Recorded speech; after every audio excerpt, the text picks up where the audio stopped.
Good evening. My name is Gillian Browning. This evening on Shaw Cable, we will be presenting a slideshow on Mexico and Guatemala. With me is Marc Dupuis. Marc, have you got a few words to say about the show tonight?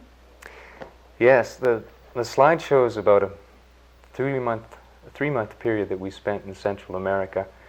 We spent time traveling through a lot of the old Mayan civilization areas, including some of the bigger places like Tikal and Palenque. And we will be taking it to those places with the slideshow this evening. And I guess the best thing to do is start with the pictures.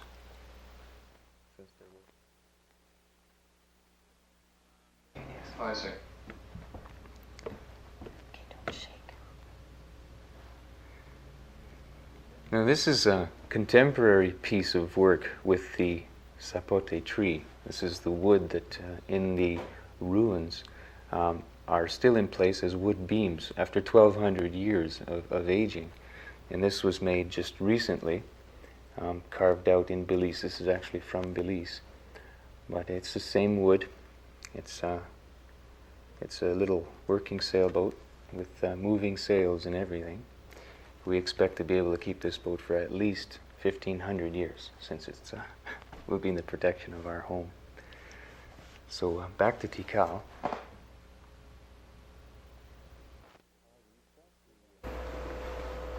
All right, we start the show off here with Flores, which is a city where everyone goes to in order to reach the biggest ruins of the Mayans, which is Tikal. So we spent a little time in Flores getting ready for our trip out to Tikal. We did spend a few nights out there camping. Guatemala has some very nice cities. A lot of the reports and a lot of the news that gets up here to Canada is very often about a lot of poverty, and although it does exist. And this is the beautiful Flores, which is an island city. And we spent some times in the markets there. This is the locals unloading a truck full of vegetables that came to the market, and vegetables being sold, fruits. As you see, some Guatemalans still wear the traditional clothing, which is very intricate weaving. And sadly enough, though, most of the population have turned to wearing polyester. And in fact, a lot of the traditional weaving is worn by villagers who come from outside the cities on market days to get specific things that they don't have in their villages.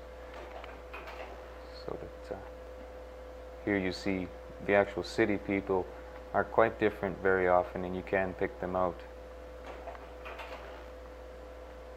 This is the comedor. These are the places that you eat in around the market. They have a lot of good restaurants around the markets themselves. You can get some good food. They're usually the least expensive place to eat as well. Yeah, also the cheapest. You can buy your chicken in plastic bags at this point. They've discovered packaging in Guatemala. The extended family of Guatemala. And a few of Gillian's people pictures.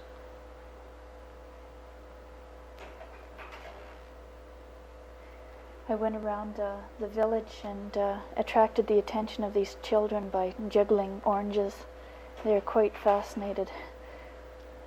Even big children came. In this fellow in particular, you see a little bit of the Mayan traits in his face, a little more rounded, very different from the typical Mexican or typical faces that we're used to seeing of the South. Here's an older fellow also with it seems a little bit more Mayan trait.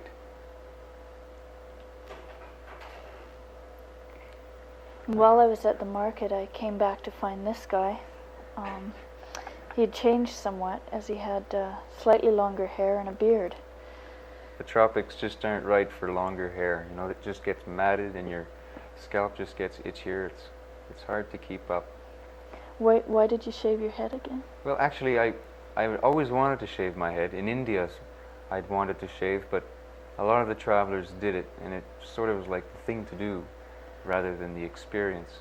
So I decided to experience it in Guatemala, and as it turns out, it wasn't really the place to experience it, because in Central America it's quite a radical thing to do, to shave your hair.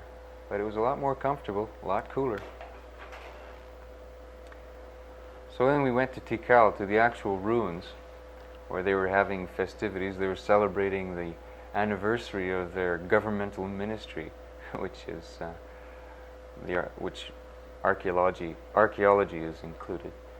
And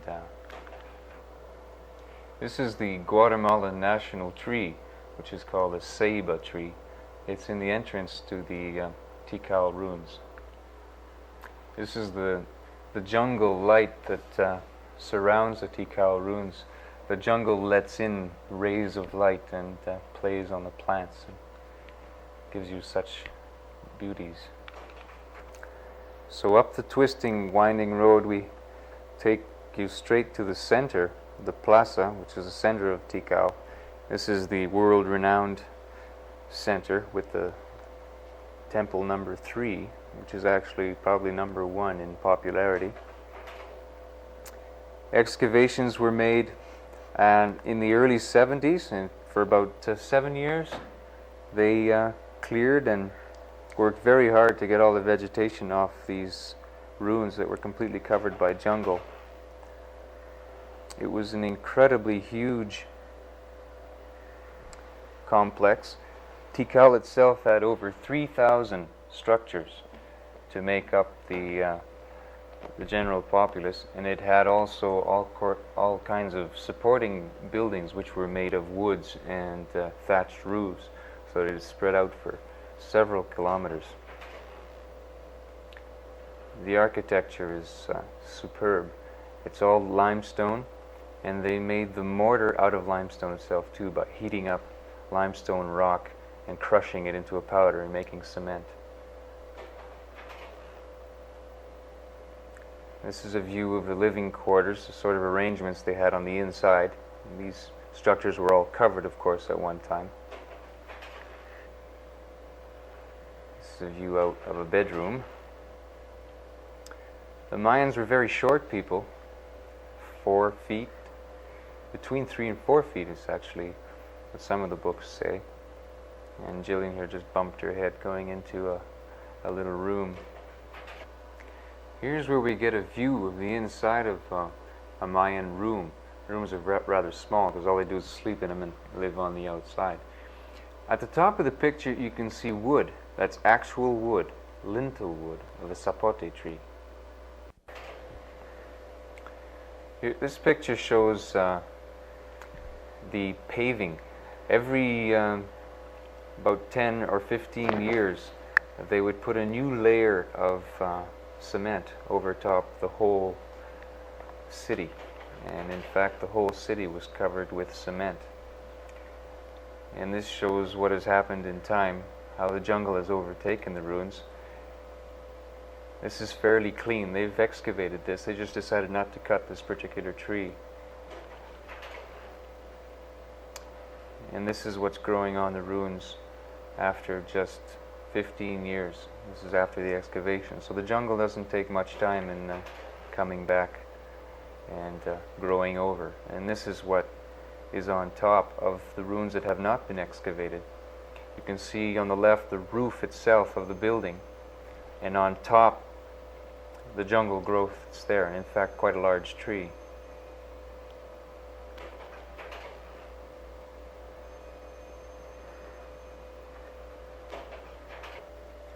These are the stone pieces and carvings that you find at the bottom of a lot of the temples. The one on the right is a stela, and on the left is a sacrificial altar. On the stela itself is all the information pertaining to the actual burial, as to what king or whoever was buried there. And there's a lot of symbolism in there. It's an intricate thing, and in fact something that is studied quite extensively By the way, all the excavations at Tikal were done by the Pennsylvania University. This hand is holding the knife that does the actual sacrifice. And this is the jaguar, face of the jaguar. The Mayans worship the jaguar because it is the jungle of the jaguar. And like all traditional cultures, they worshipped things that were of danger to them. And we got into some fairly unique spots with the help of a little guide friend we made. The Mayans built their pyramids on top of pyramids, so that the other pyramids that were built on top of are actually intact and in the interior of the now present pyramids. And this is one that we got to crawl into, and you can see that the carvings are quite well preserved in there. These are the roots of a ceiba tree. All of Tikal is on a limestone platform or plateau, and what happens is that the roots of the trees can't dig down into the ground. They meet the surface and they get pushed upward, so that a lot of the root system will make surface, and you can see it above ground. And we're talking of very, very large trees here. Here we are posing.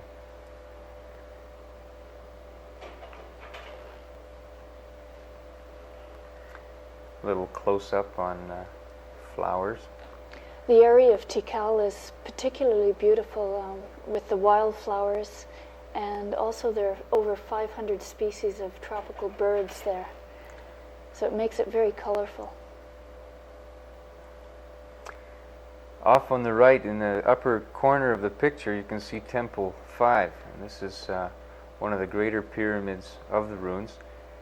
And the only way to the top is through a cave system that goes up the middle. And so here you can see the beginning of the cave. We have to climb up there, and for those of you who are climbers, it was about 5-7, 5-8 moves to get up through these caves. Up into a middle chamber, which is about 25 feet high, up a ladder, and then again up into a third chamber, which is still in the heart of the pyramid, in which a rope was tied. And here's Gillian getting up to the summit. It's like conquering a mountain. And once up on the summit, the view is incredible. For 360 degrees, you can't see any signs of civilization except for the ruins themselves. Here's an overview of the central plaza, which is a monster, but it's only a very small part of the whole Tikal complex. Only 2 pyramids of 6 major ones can be seen here. There are over 3,000 actual structures at Tikal. Some of the pyramids aren't excavated at all, so that the only way to the top are in fact through jungle itself, because they're all overgrown with up to 1,000 years worth of forest. The classic era was over 1,200 years ago for the Mayans, and a lot of these major temples were built at that time.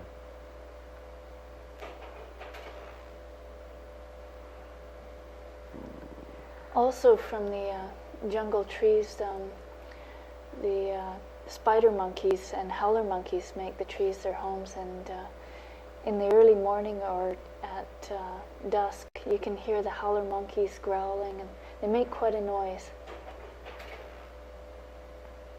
And on the foggy morning that we went up to take these particular photographs, it was particularly eerie to have the fog in the tops of the trees and the howlers howling.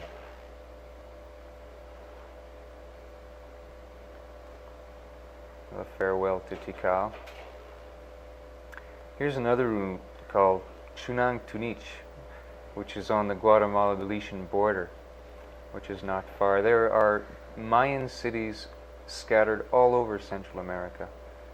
There are literally hundreds of places We know the major ones make their way up here in popularity. Teotihuacan of Mexico and Copan of Honduras, Tikal and Palenque. But there are literally hundreds, and they're all impressive. This place was particularly impressive because there was nobody there, and in fact we had most of the ruins to ourselves.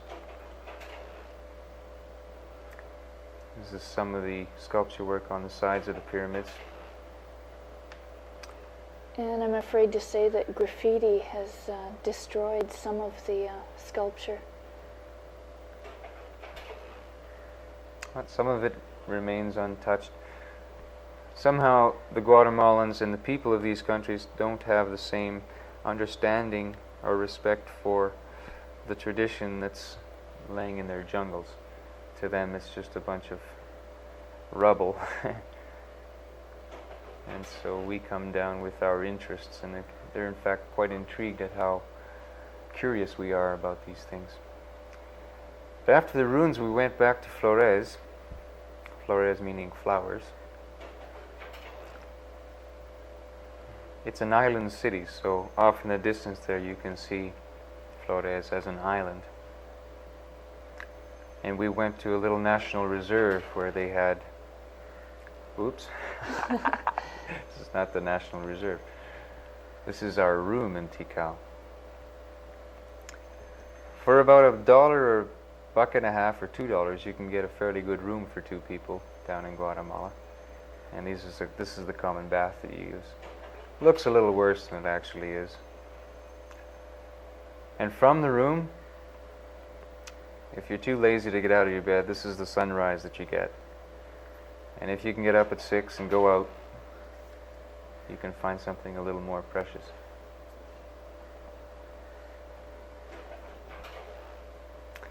So that day we went out to rent a boat. Mm-hmm. We didn't rent this one. And this was our boatman.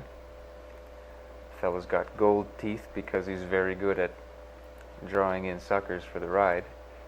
And he got us. But the ride nevertheless was very much worth it. Yeah, as we headed out to see some tropical vegetation. Here's one of the more precious flowers.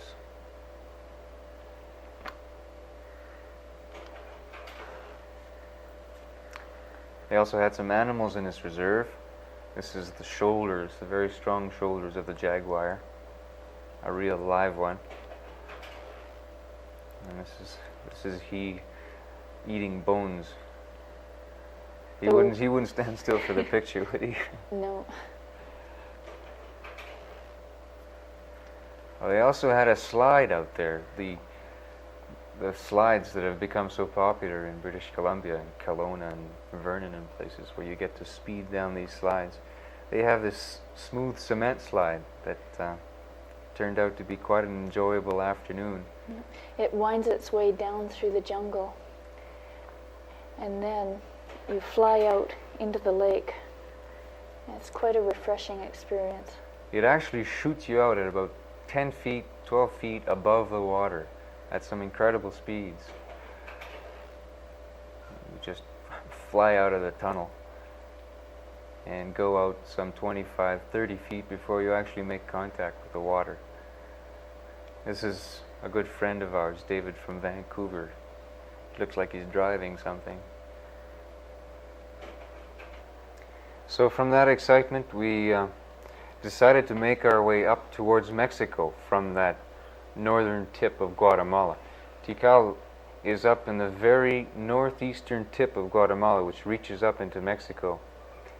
And so we went to a place called El Naranjo, which is in the photograph, and to undertake a boat trip. El Naranjo is a military post, and these little huts are built on top of Mayan pyramids.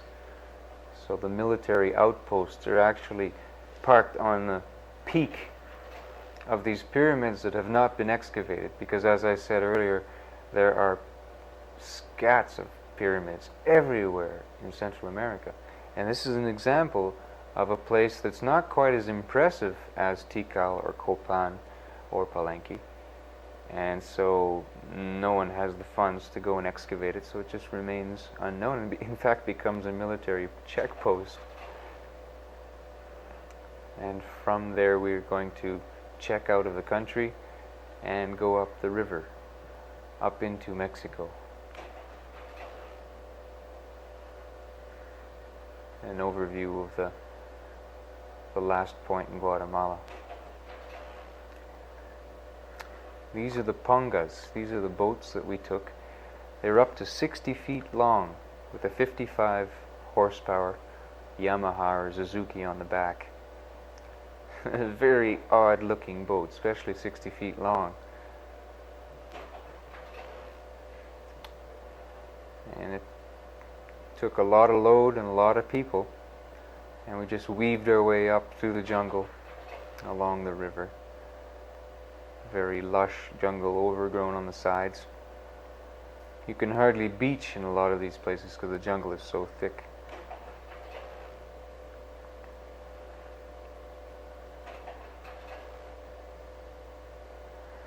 Some of the places where the moving, rushing water of the river has eroded the limestone.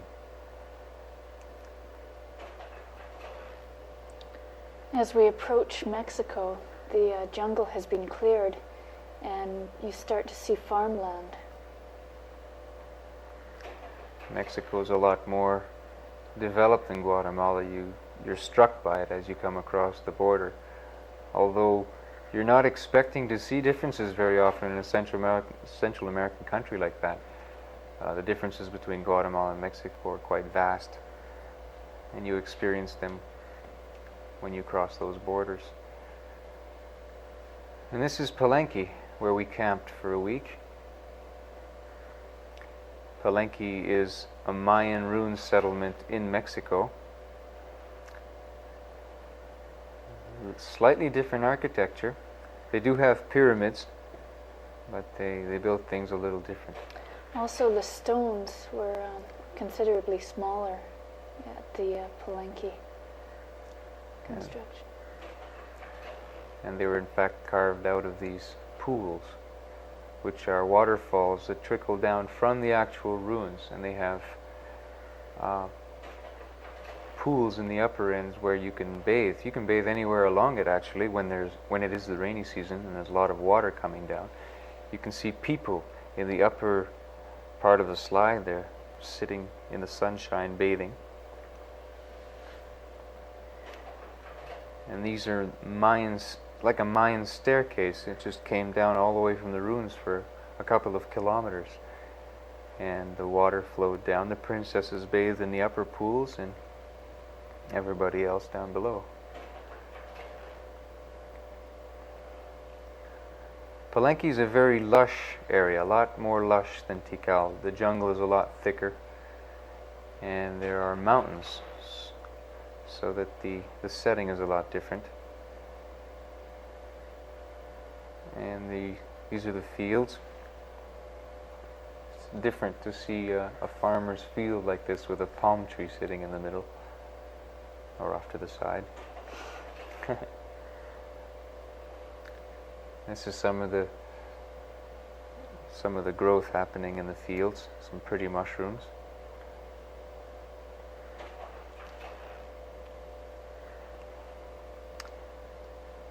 The waterfalls were very impressive. In fact, Gillian and I spent about 4 days in the waterfalls before we actually got up to the ruins, because the waterfalls were so impressive with their flowing water. You could climb inside this cave, and it was limestone, similar to the Ainsworth hot springs. It was there are different formations in the limestone from the water, and the water was it was a nice temperature, very cooling. Very refreshing in the tropics. All you had to do was find a sunny spot where the jungle wasn't cutting out the sun and spend the day.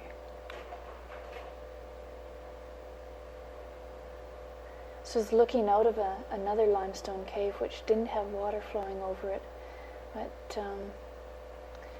it was quite an interesting feature in the hillside. This was a man-made cave, and a stairway leading down to the Tomb. down to the tomb in the main pyramid. Ooh. Inside the tomb, there's a stela which is very famous. It shows the spaceman, but because of the conditions, it was difficult to get a good photo. So we went outside and took some photos where the light was a little better. Had lunch leisurely on the pyramid. Here you can see the architectural feature which makes it different from Tikal. Instead of big blocks, they're like little bricks that were cut out of the quarry to build the ruins themselves. There's a resident of the pyramid, an iguana, who had his home inside. Lived right in the heart of a pyramid, tucked away into the little hole in front of him. Not a bad home if you're an iguana. The ruins at Palenque are very scenic and pastoral. Beautiful setting on the side of a mountain, which again is very different from a lot of other Mayan settlements which are on flat ground, in fact flat jungle. These are embedded into the side of a mountain quite beautifully.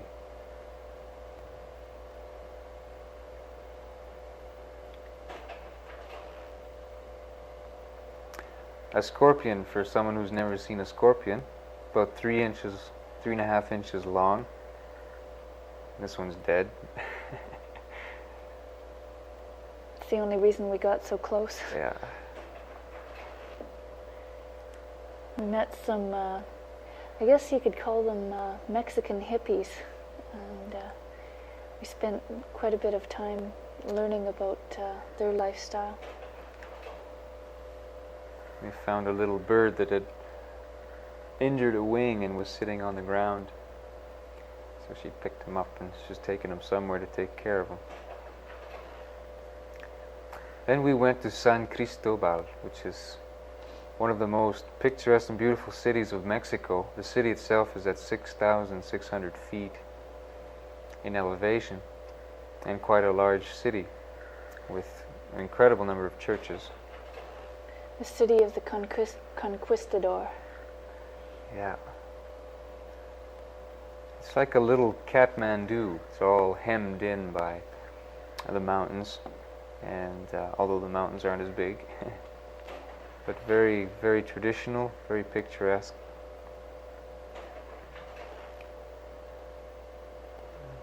And very traditional.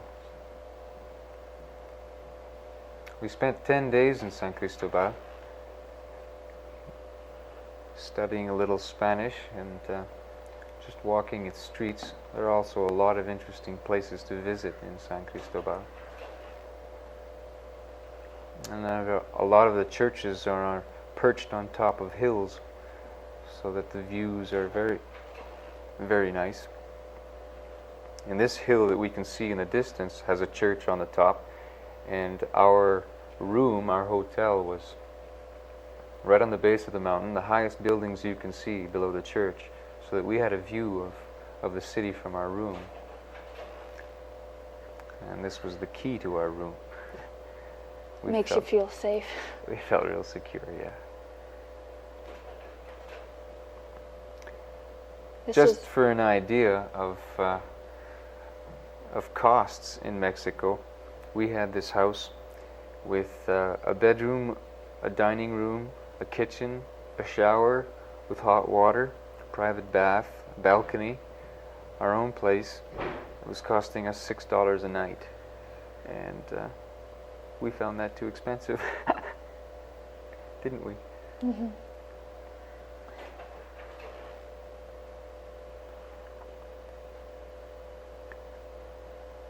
Morning light on the cities of San Cristobal. The whole city is done in these blocks on the street.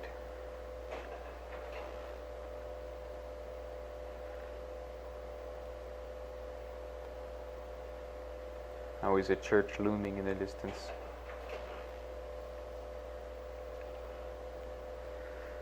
The Mexican doorway. With Mexican colors. Usually on the inside of a lot of the Mexican residents, there's a courtyard, which is very colorful. They have their own private little paradise in the middle of their houses.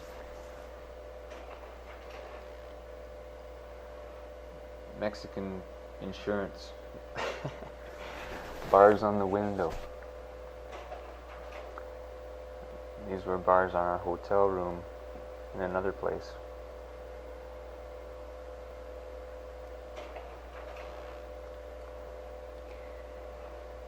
The gringo shop with Mexican handicrafts, leatherworks, and different types of weaving.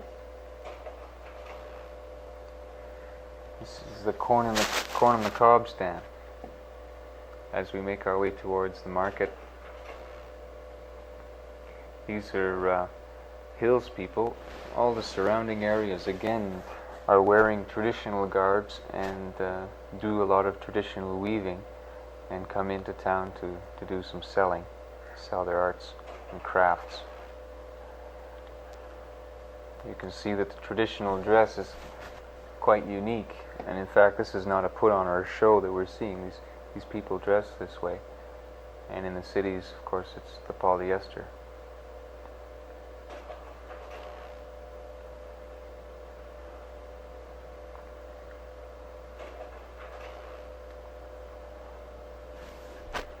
A lot of the tribes people in the surrounding villages will come to San Cristobal to get supplies, things that they can't get again in their villages, so that the market day, which is Saturday or Sunday, becomes very busy with outsiders. There's a backlit turkey.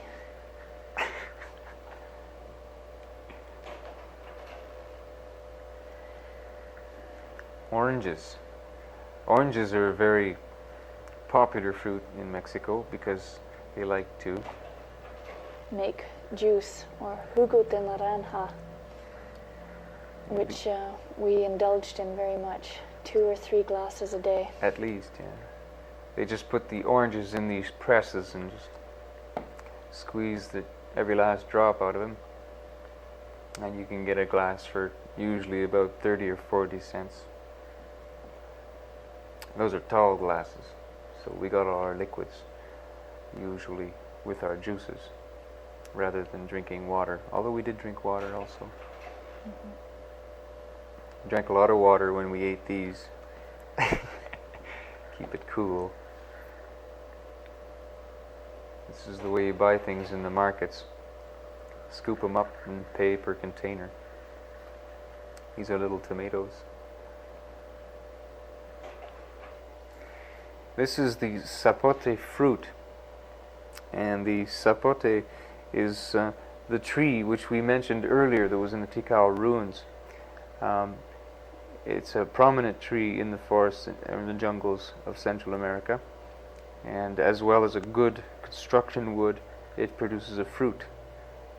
And the fruit is very sweet. It would be difficult to eat a whole piece, but it also has a consistency similar to avocado. Yeah, consistency of avocado and sweet. It's a very strange, different fruit. And this is the mango. That's what mango looks like on the inside. That's how you eat mango. Oh, and this is a picture of Gillian after she washed her hair. Finally, after about a week or maybe even 10 days. Sometimes there's some long stints. I was almost growing dreadnoughts. This is a friend, Francisco, a fellow who invited us into his home, and we became very good friends. And Margarita is a singer and songwriter, and she sings a lot of songs from the 17th and 18th century. She has a very thick, strong, low voice. She's very, very good.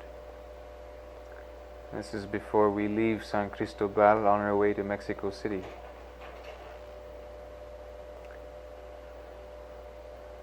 Lots of churches in San Cristobal.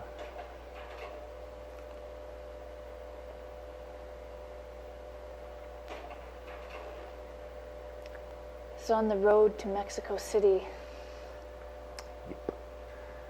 Go up into some high passes and over and down into the valley in which Mexico City is contained.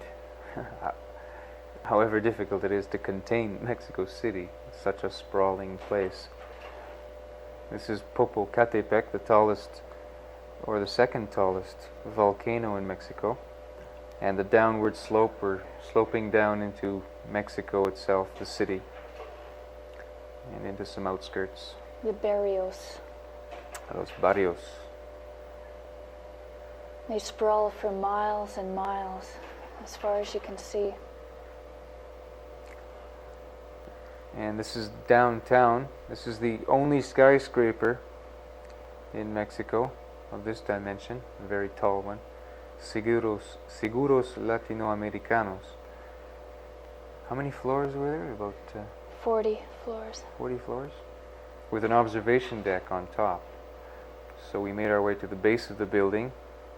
Mexico City is like a lot of large cities in the world. You in fact think you're in Europe. You wouldn't really know you're in Mexico until you get to the suburbs. And then once on top, in the observation deck. This is, you can see Popo again. That's the same mountain we saw earlier. Popocatépetl, the tall volcano. And the foreverness of Mexico City.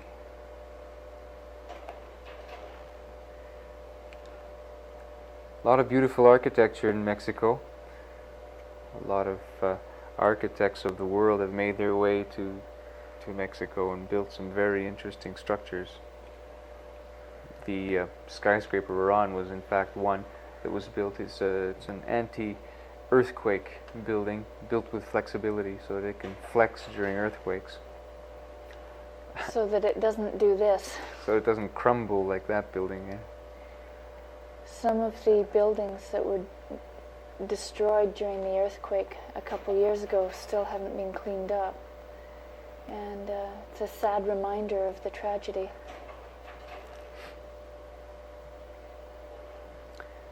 The city core has had a lot of movement in it from the earthquakes. Some things are slanted. This church was completely tilted and it just sits sideways like that, awaiting the next earthquake to see if it'll resettle or topple over.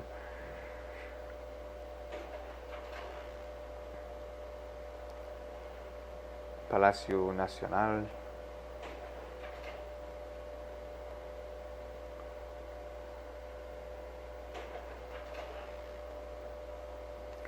And during our stay in Mexico City, we, of course, did a few museums. So we went down to Chapultepec Park, which is in the center of Mexico City, and down to the Museo de Antropología, which is one of the greatest museums in the world for anthropology and archaeology. Very well set up, very professional, and with an incredible amount of artifact. Sacrificial altar of the Mayans or Aztecs. Mayans. The Mayans. Then we went to the Museum of Modern Art. Things seen in a little more contemporary light.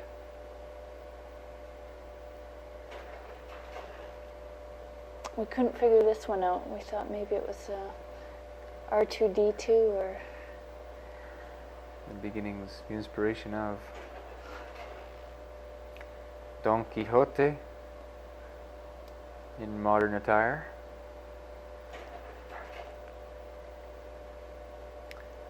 And more of the sprawling city. Mexico City now has reached about 18 million people and is the most populated city in the world, competing with Tokyo. Both cities are pretty well the same. Probably Tokyo is a little more concentrated than Mexico City. Mexico sprawls out a lot more. And that puts an end to our journey through our little part of Central America. Thank you for joining us, and good night. Good night.